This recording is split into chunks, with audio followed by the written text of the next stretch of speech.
وہ کسی بھی بات کو صحیح مفہوم کے ساتھ سمجھنے سے قاصر تھی، اور احمد سوچ رہا تھا کہ اس معاملے سے کیسے نپٹے۔ اسے اپنے جسم اور کپڑوں سے شراب کی بو آ رہی تھی۔ اس کی آستینے اور ٹراؤزرز کے پائنچے تیز مہک والے سستے صابن کے محلول سے سنے ہوئے تھے۔ وہ ایک بھرپور غسل کی شدید خواہش محسوس کر رہا تھا۔ بے خوابی کے درد سے اس کی آنکھیں جھلستی تھیں۔ اس کا مزمحل بدن ایک آرام دہ بستر مانگ رہا تھا، اور ایسے میں پولیس آفیسرز کی کڑی نگاہوں اور چبھتے ہوئے سوالات کا سامنا کرنا اسے نہایت ناپسندیدہ خیال لگ رہا تھا۔ وہ لاشعوری طور پر ہمیشہ ہی پولیس سے کترایا کرتا تھا، اور ذہنی اور جسمانی کیفیت میں تو سوال ہی نہیں اٹھتا تھا۔ تمہارا پرس کہاں ہے؟ احمد نے اسے کندھوں سے پکڑ کر جھنجھوڑتے ہوئے پوچھا۔ اس میں کتنی رقم ہے؟ میں تمہیں صرف اس صورت میں جاننے دوں گا کہ تم مجھے گاڑی کا ورک شاپ کا خرچ فراہم کر دو، ورنہ دوسرا راستہ سیدھا پولیس اسٹیشن کو جاتا ہے۔ بلکہ جانے کی بھی کیا ضرورت ہے، میں کوپس کو یہیں بلا لیتا ہوں۔ اس نے لڑکی کو خوفزدہ کرنے کی خاطر اس کے منہ پر ایک تھپڑ بھی مار دیا تھا۔ مجھے بے وقوف سمجھتے ہو؟ الکوہل میرے دماغ کو بند نہیں کرتا، میرے شعور کی آنکھیں کھل جاتی ہیں۔ زیادہ چلاک مت بنو، میں سوبر ہوں، دیکھو میں ایک ٹانگ پر کھڑی ہو سکتی ہوں۔ وہ احمد کا کندھا پکڑ کر اچکتے ہوئے ایک پاؤں اٹھانے کی سر توڑ کوشش کرنے لگی۔ اچھا ٹھیک ہے، تم بھی پاؤں اٹھاؤ، اس سے میری حوصلہ افزائی ہوگی۔ کہتے ہیں 2 پاؤں اٹھا کر کوئی کھڑا نہیں رہ سکتا، سب جھوٹ ہے۔ چلو کوئی بات نہیں، میں تمہیں دوسرا ٹیسٹ پاس کر کے دکھاتی ہوں۔ یہ لو، میں اپنی آنکھیں بند کر کے ناک کو انگلی لگا سکتی ہوں، آسان ہے۔ اس نے احمد کی جانب جھکتے ہوئے اس کی ناک کی پھنک کو انگوٹھے اور انگلی کی چٹکی میں پکڑ لی۔ غالباً وہ پہلے کبھی مدہوشی کی حالت میں ڈرائیو کرتے ہوئے کوپس کے ہتھے چڑھ چکی تھی، تب ہی اس کے خوابیدہ شعور میں فیلڈ سوبرٹی ٹیسٹ کی آزمائشوں کا خاکہ چل رہا تھا، جن سے ایسے مواقع پر ڈرائیور کو گزرنا پڑتا تھا۔ تمہاری ناک نہیں، میری ناک تمہارے منہ پر کیوں ہے؟ تمہاری ناک ادھر گئی، تم ناک کے بغیر کیا کرو گے؟ تھپڑ کا اس پر تیل برابر اثر نہ ہوا تھا، وہ مسلسل اول فول بکے جا رہی تھی۔ جھنجھلا کر احمد نے اسے زور سے دھکا دیا۔ میں تمہارے پرس کے بارے میں پوچھ رہا ہوں، مجھے اپنے نقصان کی قیمت چاہیے، ٹھیک ہے؟ تم رہنے دو، میں خود ہی لے لیتا ہوں، اس نے ڈرائیور سائیڈ کے کھلے ہوئے دروازے کو دیکھتے ہوئے کہا تھا۔ میں کوپس کو بلاؤں گی، تم ظالم ہو، میں تمہارا ڈرائیونگ لائسنس منسوخ کروا دوں گی۔ ایک پولیس آفیسر میرا دوست ہے، پر شاید ایسا فلم میں تھا، مجھے یاد نہیں آ رہا۔ وہ گھٹنوں اور کونیوں کے بل رینگتی ہوئی اس کے پیچھے آنے لگی۔ میرے پرس میں بڑی مزیدار چیزیں ہیں، میں تمہیں بھی دوں گی، تم دکھی ہو، تمہیں غم بھولنے کی ضرورت ہے، ڈرو مت، میں تمہیں دوں گی جادو کی چیزیں۔ اس نے احمد کے پیروں کے قریب فٹ پاتھ پر بیٹھتے بیٹھتے بازو لمبا کر کے ڈرائیونگ سیٹ کے نیچے سے ایک لیڈیز بیگ نکالا اور اس میں ہاتھ ڈال کر کچھ تلاش کرنے لگی۔ کچھ دیر بعد اس نے ایک درمیانے حجم کی بوتل جو کسی قسم کے لیبل سے آری تھی نکال کر احمد کو تھما دی تھی۔ پیو، یہ تمہاری ہمدرد ہے، دوست ہے، سب کی دوست ہے۔ احمد نے چند لمحے سوچنے کے بعد بوتل کا ڈھکن ہٹایا اور دانے کو ناک سے قریب کرتے ہوئے سونگھا۔ شاید وہ وسکی تھی، البتہ وہ یقین سے نہیں کہہ سکتا تھا کہ وہ اسکاچ تھی یا بربن۔ وہ کبھی کبھار کاکٹیلز تیار کرنے میں بار ٹینڈر ایلون کا ہاتھ بٹایا کرتا تھا، لیکن ایلون کی طرح محض رنگ، کثافت اور بو سے شرابوں میں تمیز کرنے کی قابلیت اس میں نہیں تھی۔ کاکٹیلز میں سے وہ صرف مارٹینی پیا کرتا تھا۔ اس کی انتخاب کی وجہ کیری گرانٹ تھا۔ مارٹینی کیری گرانٹ کا پسندیدہ کاکٹیل تھا۔ اس نے ہچکچاتے ہوئے بوتل میں سے ایک چھوٹا سا گھونٹ لیا، ذائقہ نہایت تلخ تھا۔ اسے حلق میں شدید جلن محسوس ہوئی، لیکن وہ اسے پینے کا فیصلہ کر چکا تھا۔ اپنے شکستہ اعصاب کو پرسکون کرنے کے لیے اسے آسرا درکار تھا۔ اس نے ہاتھ پکڑ کر سرخ بالوں والی کو کھینچا اور گاڑی کے اندر دھکیل کر خود پیسنجر سائیڈ کے دروازے سے داخل ہو کر نشست پر نیم دراز ہو گیا۔ دوسرا گھونٹ بھرتے ہوئے اس نے ونڈو اسکرین سے باہر آسمان کی جانب دیکھا۔ پو پھٹنے میں کچھ ہی دیر باقی تھی۔ آسمان کی سیاہی مدھم پڑ کر نیلگم سرمئی ہو چلی تھی۔ اس نے گاڑی شراب کو تالو پر سے زبان کے ساتھ چاٹا اور تیسرا گھونٹ حلق سے نیچے دھکیلا۔ لڑکی ہسپانوی میں مسلسل کچھ بڑبڑا رہی تھی، لیکن احمد نے اس کے آواز پر دھیان دینا بند کر دیا تھا۔ ایک دھند سی تھی جو اس کے حواس پر غلاف کی طرح لپٹ رہی تھی۔ نصف بوتل اپنے اندر انڈیلنے کے بعد اس کا سر چکرانے لگا اور زوردار ابکائی آئی۔ اسے لگا اس کے معدے میں موجود ہر شے باہر ابل پڑے گی، شرمپس میں جو اس نے گمو سوپ کے ساتھ کھائے تھے اور براؤنیز کا ٹکڑا بھی۔ اسے اپنے مہنگے ڈنر کے ضائع ہونے کا افسوس ہونے لگا، لیکن اسے قے نہیں ہوئی تھی۔ تھوڑا سا وقفہ دے کر اس نے ایک اور گھونٹ لیا تھا۔ اچانک اسے ہنسی آ گئی۔ تم نے رائن کی کار توڑ دی، اچھا کیا، میرا دل بھی یہی کرتا تھا۔ توڑ دی، تم نے توڑ دی، سب کچھ توڑ ڈالو۔ یہ کوئی ہنسنے والی بات نہیں تھی، لیکن جانے کیوں اسے ہنسی آ رہی تھی۔ پھر اسے ایک خیال سوجا اور وہ اسے دلچسپ لگا۔ ساتھ والی سیٹ پر ٹانگیں پسار کر بیٹھی ہوئی لڑکی کے سر میں دپ مار کر وہ اسے گالیاں دینے لگا تھا۔ وہ جواب میں کچھ بولی تھی پر اس نے سنا نہیں۔ ان سب لوگوں کے نام جن کی طرف سے اسے استراداد کی ذلت سہنا پڑی تھی، یاد کر کے وہ انہیں گالیاں دینے لگا۔ وہ کسی ایک کا نام پکارتا، حلق کی پوری طاقت سے چلاتے ہوئے اسے غلیظ گالیاں دیتا اور پھر کوئی دوسرا نام یاد کرنے کے لیے دماغ کو کھنگالنے لگتا۔ حیرت کی بات تھی کہ ایسا کرتے ہوئے اسے مزہ آ رہا تھا۔ اس کے اندر ایک بے عنوان خوشی پھیل رہی تھی۔ ہسپانوی لڑکی نے پرس میں سے پلاسٹک کی چھوٹی سی شفاف تھیلی برآمد کی تھی، جس میں زردی مائل سبز اور مدھم بھورے رنگ کی پتیاں، ڈنٹھل اور تنکے بکھرے تھے۔ احمد نے آنکھیں پھیلا کر تھیلی کو نزدیک سے دیکھا۔ وہ خشک گھاس نما ان پتوں کو پہچانتا تھا۔ وہ ماری جوانا کا پیکٹ تھا۔ اس نے جیل میں بعض قیدیوں کو ماری جوانا کے جوائنٹ پیتے یا بونگ کے ذریعے اسے استعمال کرتے دیکھا تھا۔ اب وہ رولنگ پیپر کے 2 پرزوں کو گھٹنوں پر رکھ کر سگریٹ کا تمباکو اور تھیلی کے اجزاء کو ان پر ڈھیر کر رہی تھی۔ حد الوسع احتیاط سے کامتے ہاتھوں کے ساتھ اس نے رولنگ پیپر کو گلائی میں لپیٹ کر 2 جوائنٹ تیار کیے اور احمد سے لائٹر مانگا۔ اسے لائٹر ڈھونڈنے میں بڑی دقت ہوئی تھی۔ کوشش کے باوجود اس کا ہاتھ اپنی جیب میں نہیں گھس رہا تھا اور بار بار پھسل جاتا تھا۔ اس بات پر بھی اسے بہت ہنسی آئی تھی۔ تھوڑی دیر بعد اس نے گاڑی کی فضا میں ماری جانا کی گند پھیلتی محسوس کی تھی۔ لڑکی نے ایک سلگتا ہوا جوائنٹ اس کے ہونٹوں کے پاس لا کر اسے منہ کھولنے کو کہا۔ وہ انکار کرنا چاہتا تھا لیکن ہنسی سے اس کا دم گھٹا جاتا تھا۔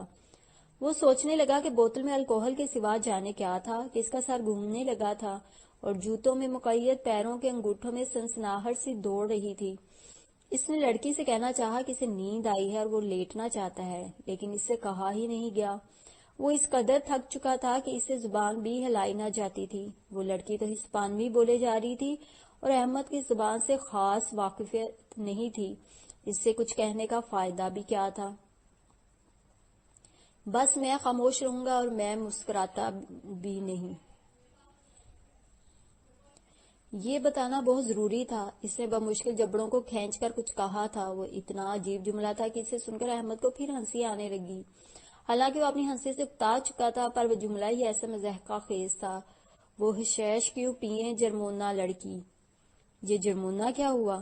اسے یہ مزیدار نام سوجا۔ کیسے؟ جرمونا، جیریمونا، موری جانا۔ کہتے ہوئے اس کے منہ سے دھواں اٹھا تھا۔ آس پاس کتنا دھواں تھا، کیف آور دھواں، شاید سموک کار کے اندر گھس آئی تھی۔ اس نے کھڑکی کھول کر دھوئیں کو باہر نکالنے کا ارادہ کیا، لیکن اسے اپنا ہاتھ ہی نہیں ملا۔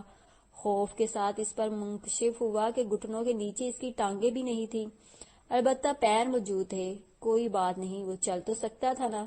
اس کی آنکھیں نیند سے بند ہوئی جاتی تھیں۔ اس نے لڑکی کی گود میں لیٹنا چاہا، لیکن اس کی گود میں پہلے ہی ایک الجھے ہوئے سرخ بالوں والا سر دھرا تھا۔ وہ کہیں جا رہا تھا، شاید کہیں دور، اور پتہ اس سے کھو گیا تھا۔ میں وہاں پہنچوں گا کیسے؟ کہیں میں گم نہ ہو جاؤں۔ مجھے دیر ہو گئی تو وہ کردار کسی اور کو مل جائے گا، لیکن میں ایکسٹرا نہیں ہوں۔ وہ متفکر ہوا۔ سورج اس کی آنکھوں کے بالکل پاس تھا۔ اس نے ہاتھ رکھ کر آنکھوں کو ڈھانپنا چاہا۔ کسی نے اس کے ہاتھ پکڑ رکھے تھے، اسے کھینچ کر کہیں لے جایا جا رہا تھا۔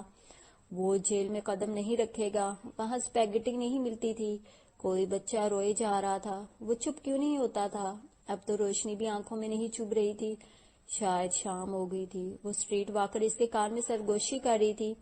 اس کے پاس رقم نہیں تھی۔ جب تک اس نے کار نہ خریدی وہ ہوکرز پر رقم ضائع نہیں کرے گا۔ اس لڑکی کی ٹانگیں کس قدر لمبی تھیں؟ اتنی لمبی ٹانگوں والی لڑکی رائن کی سوئنگر میں کیسے بیٹھے گی؟ اور وہ کیسی لاپرواہ تھی؟ اس سے بچے کو تو خاموش کروانا چاہیے تھا۔ اس کی آنکھوں پر اتنا بوجھ تھا کہ پپوٹے کھولنے کے لیے اسے سخت مشقت کرنا پڑی تھی، بلکہ ذرا سی جدا ہونے پر اس نے دوبارہ آنکھیں میچ لی تھی۔ روشنی کسی تیز دھار چاقو کی انی تھی جو اس کی پتلیوں کو چیر رہی تھی۔ اس کی کنپٹیاں درد سے بھری تھیں۔ زبان میں بھی اکڑن تھی اور اس پر لسلسا ریتلا سواد چپکا تھا۔ کانٹوں سے اٹے ہوئے حلق کو تر کرنے کی خاطر اس نے تھوک کا گھونٹ نگلا تو کسیلے ذائقے سے اسے کراہت آئی۔ پیٹ کے نچلے حصے میں سخت کساوٹ تھی اور وہاں کوئی بد مزہ شے کلبلا رہی تھی۔ یکدم اٹھ کر اس نے بستر سے نیچے اترنا چاہا اور لڑکھڑا کر فرش پر ڈھیر ہو گیا۔ اسے الٹی آ رہی تھی۔ کیا کرتے ہوئے بدن کے سارے مساموں سے پسینہ پھوٹ پڑا اور آنکھوں سے پانی بہنے لگا۔ اس نے ایک ہاتھ کا لمس اپنے بالوں میں محسوس کیا تھا۔ وہ سرخ بالوں والی ہسپانوی لڑکی تھی۔ اسے رات کی روداد یاد آنے لگی۔ لڑکی کا ایک ہاتھ اس کی کمر پر تھا اور دوسرے ہاتھ سے اس کی گردن کی پشت کو دبوچے وہ اسے اٹھنے پر آمادہ کر رہی تھی۔ وہ اتنی اونچی آواز میں بول رہی تھی کہ احمد کو اپنے کانوں کے پردے پھٹتے ہوئے محسوس ہوتے تھے۔ وہ اس کے ساتھ گھسٹتا ہوا ایک ادھ کھلے دروازے کی طرف بڑھنے لگا۔ اس کے پاؤں بے حد وزنی تھے اور انہیں اٹھا کر زمین پر دھرنا ایک صبر آزما کام تھا۔ وہ کمرہ دراصل باتھ روم تھا۔ نلوں سے گرتا ہوا پانی نہایت پرشور آواز کے ساتھ باتھ ٹب کے داغدار پیندے سے ٹکرا کر چھینٹے اڑا رہا تھا۔ لڑکی نے قوت کے ساتھ اسے دھکیلتے ہوئے اس کا سر یخ ٹھنڈے پانی کی موٹی دار تلے دبا دیا تھا۔ اس کا سانس الٹنے لگا۔ اس نے خود کو آزاد کروانے کی کوشش کی تھی۔ اس کے اعضاء میں مزاحمت کی سکت ہی نہیں تھی۔ چند لمحوں بعد اس نے کھولتے ہوئے گرم پانی کو اپنے سر پر بہتے ہوئے محسوس کیا تھا۔ اس نے ہاتھ پاؤں مار کر اپنا سر پانی کے نیچے سے نکالنے کی ایک اور صحیح کی۔ کچھ پانی اس کے کھلے ہوئے منہ اور ناک کے ذریعے حلق میں بھی چلا گیا تھا۔ خاصی دیر بعد اس نے گردن اور سر پر سے ہاتھوں کا دباؤ ہٹتے ہوئے پایا تھا۔ لڑکی نے تولیے سے اسے خشک کرتے ہوئے پوچھا تھا کہ وہ کیسا محسوس کر رہا تھا، تو اس نے جواب میں کہا، خاصا بہتر۔ بیڈ پر دیوار کا سہارا لے کر بیٹھنے تک واقعی اعصاب کے بوجھل پن میں کمی ہو چکی تھی۔ کن پٹیوں میں ہونے والا درد تقریباً انکا ہو گیا تھا اور پپوٹے پہلے جیسے بھاری نہ رہے تھے۔ گردن ڈھلکا کر اس نے آس پاس نظریں گھمائیں۔ وہ ایک مختصر اور بے ترتیب کمرہ تھا۔ کھڑکی کے ذرا سے ہٹے ہوئے پردے کی اور سے اس نے باہر اترتی شام کو دیکھا اور حیران ہوا۔ وہ کتنا وقت سویا رہا تھا یا مدہوش رہا تھا اسے یاد نہیں تھا۔ رائن کو آج وارنر برادرز اسٹوڈیوز جانا تھا۔ اس کے اور سوئنگر کے یوں غائب ہو جانے پر وہ سخت کوفت میں مبتلا رہا ہوگا۔ جانے وہ لڑکی اسے کہاں لے آئی تھی اور اس حالت میں اسے ڈرائیونگ کیسے کی ہوگی۔ ایک آواز سن کر اس کی توجہ کھڑکی کے قریب دیوار کے ساتھ رکھے کارڈ کی طرف منتف ہوئی۔ ایک بچہ کارڈ میں لیٹا ہاتھ پاؤں ہلا رہا تھا۔ اس کی عمر بمشکل 1.5-2 ماہ ہوگی اور شاید وہ لڑکی تھی۔ اس کے نقوش سے ایسا ہی تاثر ابھرتا تھا، تو وہ اس کے رونے کی آواز تھی جو اسے پریشان کر رہی تھی۔ پھر احمد نے ہسپانوی لڑکی کو دروازہ کھول کر اندر آتے دیکھا۔ اس کے ہاتھ میں کانچ کا گلاس تھا جس میں اس کے بالوں کی رنگت سے ملتا جلتا سیال بھرا ہوا تھا۔ اسے پی لو۔ احمد نے ہاتھ بڑھا کر گلاس لے لیا تھا۔ کیا ہے یہ؟ ہینگ اوور میں اس سے بڑا فاقہ ہوتا ہے، تم بس خاموشی سے پی جاؤ، تمہیں اچھا لگے گا۔ الکوہل چکھنے کے تصور سے ہی احمد کو نفرت ہو رہی تھی، لیکن اس کے گلے میں کانٹے چبھ رہے تھے اور معدے میں آگ سی دہکی ہوئی تھی۔ جی کڑا کر کے اس نے گھونٹ گھونٹ تیز ذائقے والا مشروب اپنے اندر اتار لیا تھا۔ لڑکی نے بات شروع کی، تم میرے لیے اجنبی نہیں ہو۔ میں نے پچھلے سال تمہیں سانتا کلاز پریڈ میں دیکھا تھا اور تب میرے سر پر ایرس کا مجسمہ معلق تھا۔ میں اس کے محبت بھرے پروں کے سائے میں تھی۔ اس نے موآ کا بان مجھ پر آزمایا۔ میں تب ہی تمہاری محبت میں مبتلا ہو گئی تھی اور اس وقت سے تمہیں ڈھونڈتی پھر رہی ہوں۔ میں نے تمہیں ہالی ووڈ بلیورڈ اور سن سیٹ بلیورڈ کے آس پاس کے علاقوں میں بہت تلاش کیا، لیکن تم ملے ہی نہیں اور آج قسمت نے ہمیں خود ملا دیا۔ میں بہت خوش ہوں۔ چاہے احمد اس وقت بھی بلڈی میری کے دیے ہوئے خمار میں تھا، لیکن اسے بالکل بھی شبہ نہیں تھا کہ لڑکی کی بات سچ ہو سکتی تھی۔ میں پچھلے سال کرسمس پریڈ میں نہیں گیا تھا، اس نے تردید کی۔ تو اس سے پچھلے سال گئے ہوگے۔ محبت میں وقت کا حساب رکھنا ممکن ہی کہاں ہے۔ اس نے اپنی ابری ہوئی ہنسلی کی ہڈی کو انگلیوں کی پوروں سے چھوتے ہوئے کہا، میں کبھی بھی اس پریڈ میں شریک نہیں ہوا، کسی بھی سال نہیں۔ تو پھر وہ تمہارے جیسا کوئی ہوگا، لیکن اس نے چند لمحوں کا توقف کیا۔ تمہارے جیسا کوئی اور کیسے ہو سکتا ہے؟ تم تو صرف ایک ہی ہو اور تم میرے ہو۔ احمد کو لگا وہ جیسے لڑکی اب بھی نشے میں تھی۔ وہ البا مارسلو تھی، کچھ سال قبل پامپلونا سے لاس اینجلس آئی تھی۔ احمد کی طرح اسے بھی اداکاری کا اور شہرت کا شوق یہاں کھینچ لایا تھا۔ وہ چند غیر اہم فلموں میں ایکسٹرا کے طور پر کام کر چکی تھی اور اس کی جز وقتی ملازمت ڈاؤن ٹاؤن لاس اینجلس میں ایک ڈپارٹمنٹ اسٹور کے لیے ماڈلنگ کرنے کی تھی، لیکن کچھ ماہ پہلے کسی معمولی کوتاہی کو بنیاد بنا کر اسے ماڈل کی حیثیت سے محروم کر دیا گیا تھا، اور ان دنوں وہ صرف اپنے ایکٹنگ کیریئر پر دھیان دے رہی تھی۔ وہ بچی صوفیہ البا کی بہن کی بیٹی تھی، جس کی پیدائش کے محض 2 ہفتے بعد اس کے ماں باپ ایک روڈ ایکسیڈنٹ میں ہلاک ہو گئے تھے، اور اب اس کی ذمہ داری البا کے سپرد تھی۔ احمد نے سوچا کہ البا اور اس کی مرد بھیڑ ون نائٹ سٹینڈ ثابت ہوگی، مگر اس کا قیاس درست نہیں تھا۔ اگلی رات 2 بجے بار ٹینڈر ایلون کے جانے کے بعد جب وہ اکیلا ہی صفائی کا کام نپٹانے میں مگن تھا تو گارنشز میں سے باسی پھل علیحدہ کرتے ہوئے اسے فرش پر گونجتی اونچی ایڑی کی ٹک ٹک سنائی دی تھی۔ اس نے سر اٹھایا اور البا سے بار کے سامنے ایک سٹول پر بیٹھنے کے لیے جھکتی ہوئی نظر آئی۔ کچھ لمحوں کے لیے وہ ساکت ہو گیا تھا۔ تمہیں یہاں کا پتہ کیسے معلوم ہوا؟ البا نے باؤل میں سے چیری کا خوشہ اٹھا کر منہ میں ڈالا اور اسے چبائے بغیر زبان کی مدد سے گال میں گھماتے ہوئے بولی، تمہارا ڈرائیونگ لائسنس، تمہارا آئی ڈی، تمہاری بار کا تشہیری کارڈ، سب کچھ تو تمہاری جیبوں میں تھا، پھر بھی پوچھ رہے ہو؟ کونیاں بار کی سطح پر رکھ کر وہ آگے کو جھکی اور تب احمد نے عین اوپر جلتے ہوئے گلوب کی تیز روشنی میں دیکھا کہ البا کے بالوں کی اصل رنگت سرخ نہیں تھی، اس کی پیشانی کے قریب چند لٹیں بھوری تھیں، اس نے بالوں کو رنگا ہوا تھا۔ مجھے ایک بلڈی میری مل جائے گی، کاکٹیلز میں سب سے زیادہ پسند ہے مجھے، لیکن میں اس کی قیمت ادا نہیں کروں گی، یہ ہاؤس کی طرف سے ہوگا۔ اس رات کے بعد بلا ناغہ ہر رات البا بار میں آنے لگی۔ وہ لاسٹ کال تک کسی میز پر بیٹھی اس کے فارغ ہونے کا منتظر رہتی۔ احمد ڈرنک سرو کرنے کے لیے جس طرف بھی رخ کرتا البا کی نظروں کو خود پر جمے ہوئے پاتا، چاہے اس کے پاس رکنے یا اسے مخاطب کرنے کے لیے احمد کو ایک لمحہ بھی میسر نہ ہوتا، وہ بنا کسی کوفت کے گھنٹوں تحمل کے ساتھ اس کا انتظار کرتی۔ یہاں سے وہاں جاتے ہوئے جب کبھی احمد کی نظر اس پر پڑتی وہ اسے دیکھ کر مسکرانے لگتی یا ہاتھ ہلا کر اپنی موجودگی کا احساس دلاتی یا پھر کوئی رنگین اشارہ اچھال دیتی۔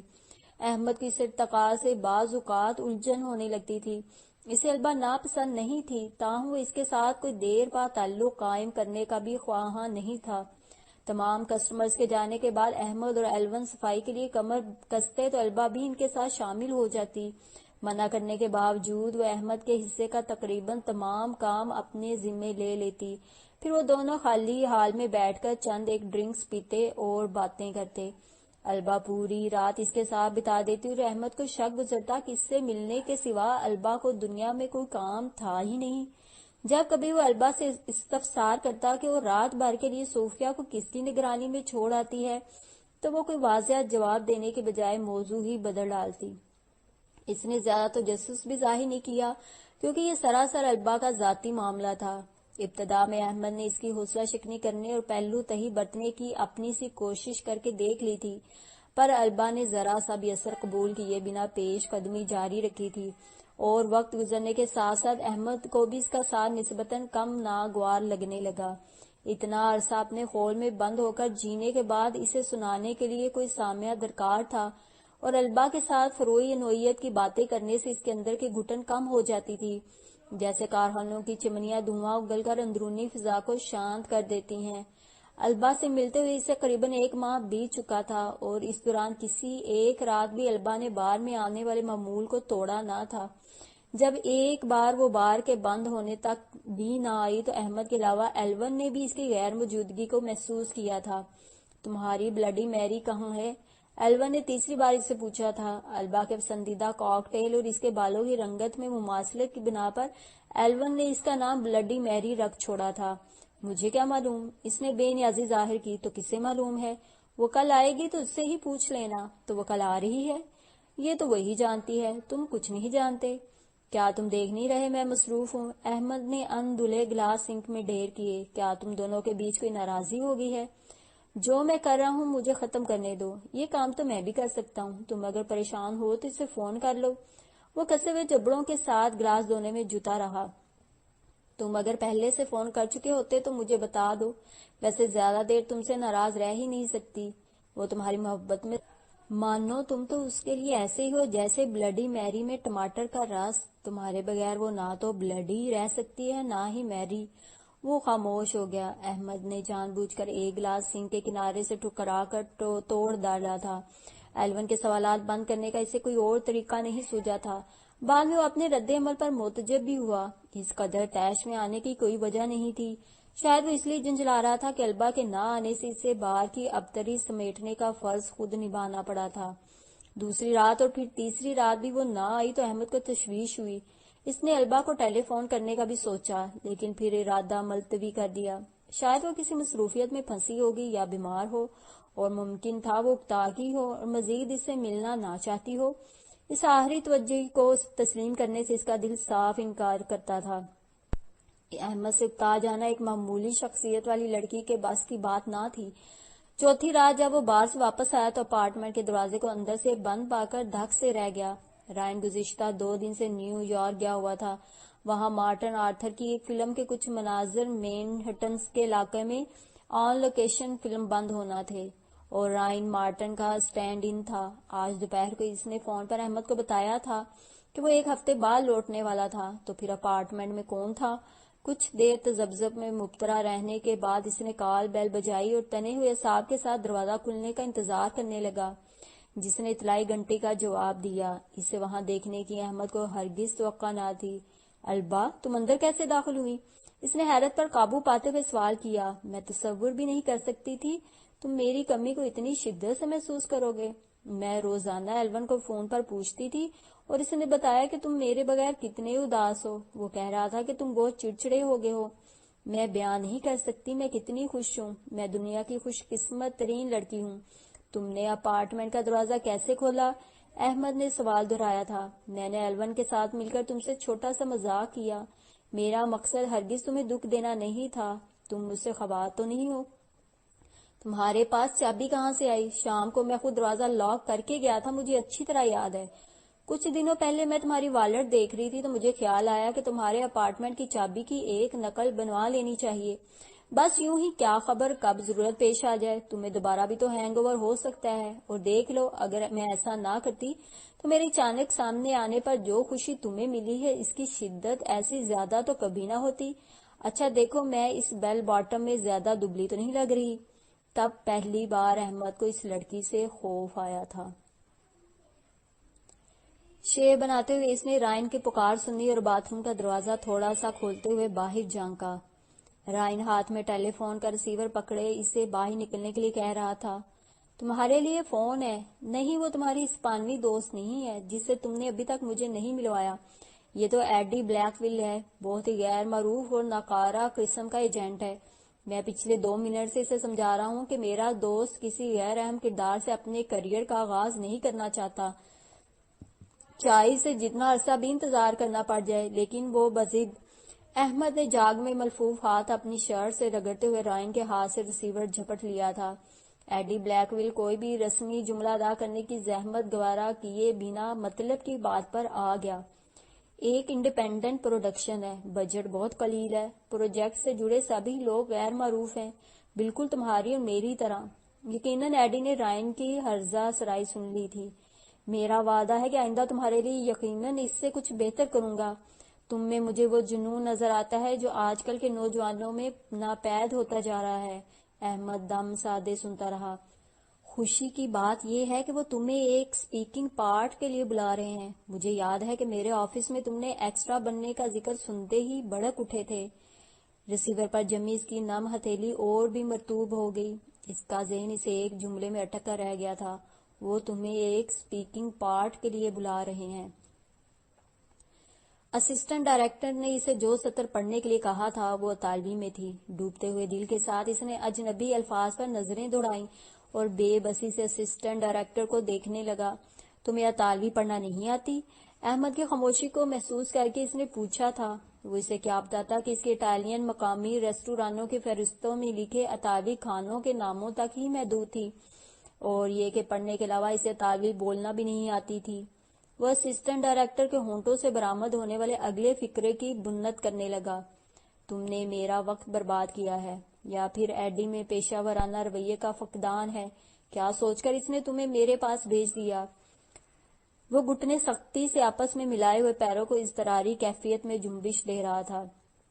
ایڈی نے خاص طور پر تمہارا نام تجویز کیا ہے۔ وہ کہہ رہا تھا کہ تم کسی بھی مردانہ آواز اور لہجے کی ہو بہو نقل کر سکتے ہو۔ اس کے پیروں کی حرکت موقوف ہوئی۔ اس نے درست کہا ہے، ابھی دیکھ لیتے ہیں۔ میں تمہیں ایک ٹیپ شدہ آواز سنوا رہا ہوں، مجھے اس کی نقل کر کے سناؤ، پھر مجھے طے کرنے دو۔ ٹھیک ہے۔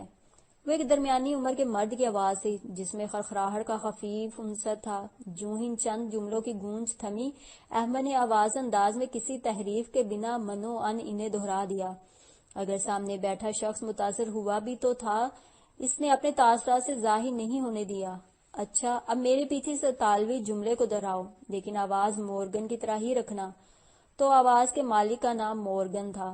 وہ مختصر اور آسان سا فقرہ تھا۔ احمد کو مورگن کے لب و لہجے میں اسے ادا کرنے میں کوئی دقت پیش نہیں آئی تھی۔ اسسٹنٹ ڈائریکٹر نے گردن کو خم دیا اور کرسی کی پشت سے ٹیک لگا لی۔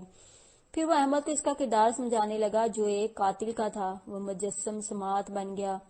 وہ ایک بہت ہی عجیب سا کردار تھا، اور اسسٹنٹ ڈائریکٹر نے اس قدر کفایت لفظی سے کام لیا تھا کہ اس کے پلے کچھ بھی نہ پڑا۔ احمد نے ایک دفعہ اسے ٹوکتے ہوئے کچھ چیزوں کی وضاحت مانگی اور ایک مشورہ دیا تو وہ آگ بگولا ہو گیا تھا۔ اس نے اتنی کرختگی سے احمد کو جھاڑا کہ دوبارہ اسے کچھ کہنے کی ہمت ہی نہیں ہوئی۔ بس وہ اتنا سمجھ سکا کہ وہ کردار ہیروئن کو قتل کر دیتا ہے۔ اس کردار کو نبھانے کے لیے اسے کومونو درکار تھا جو اسے خود مہیا کرنا تھا، اور اس کا چہرہ پردے پر نہیں دکھایا جائے گا۔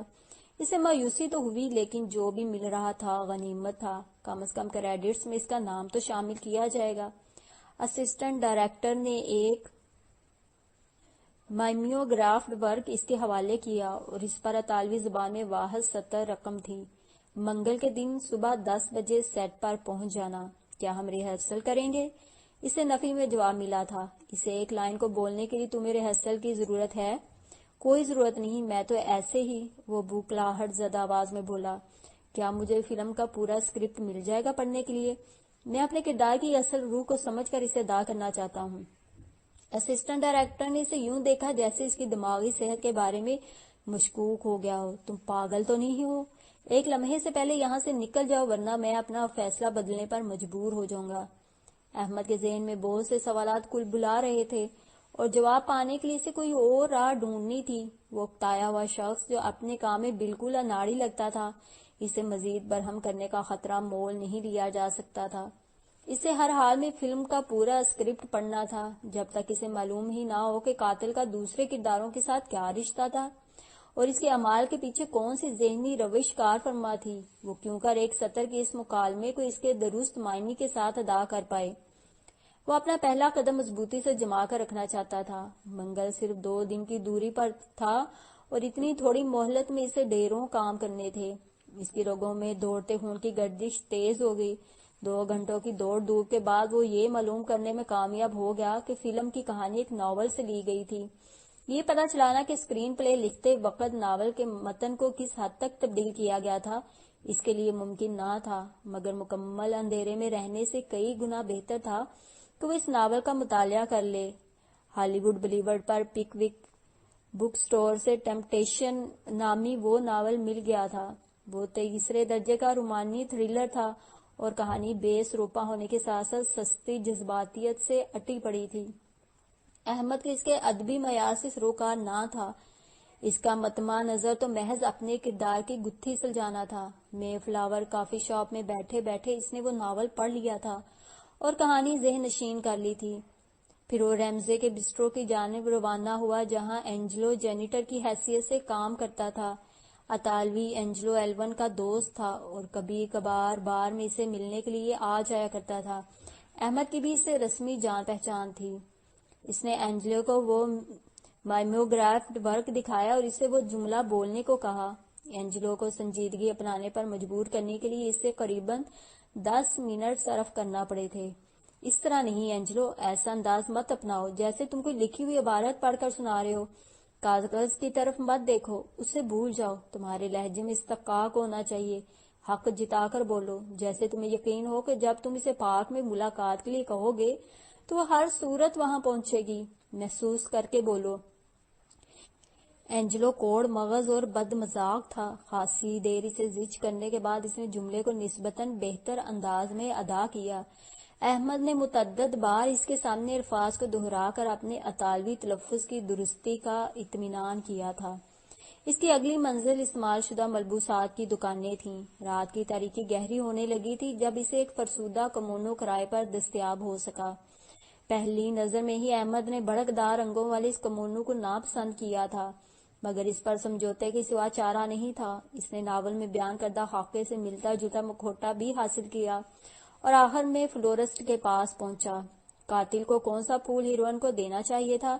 ایسی صورت میں جب وہ مکھوٹے سے منہ ڈھانپ کر خود کو اس کا محبوب ظاہر کر رہا تھا۔ اس نے انتخاب کے لیے پھولوں پر نظریں دوڑائیں۔ ہر پھول کی اپنی ایک زبان تھی۔ آئرس جو دیوتاؤں کا پیغمبر تھا، بسنتی گلاب، میں تمہارے بغیر جی نہیں سکتا، گلابی کارنیشن، میں تمہیں کبھی فراموش نہیں کروں گا۔ وہ سوچ میں پڑ گیا۔ بالآخر اس نے کاسنی گلوکسینیا کو منتخب کیا۔ وہ پھول پہلی نظر میں محبت کی تجسیم تھا۔ اس نے چہاروں طرف جلتے بجھتی روشنیوں کے جگنوں کو رات کی سیاہ پوشاک پر چمکتے ہوئے دیکھا اور ایک طویل سانس سینے کی تہہ سے کھینچ کر فضا کے سپرد کی۔ وہ آئندہ صبح ریہرسل کرنے کی تمام تیاری مکمل کر چکا تھا۔ بار کی طرف جاتے ہوئے اسے ایک بک سٹور جہاں پرانے پلے بوائے فروخت ہوتے تھے کی کانچ کی دیوار پر مارلن منرو کا نیوڈ پوسٹر چپکا ہوا دکھائی دیا اور اسے وہ خواب یاد آیا جس نے اسے ہالی ووڈ آنے پر مجبور کیا تھا۔ شاید اس خواب کی تعبیر کا وقت شروع ہو چکا تھا۔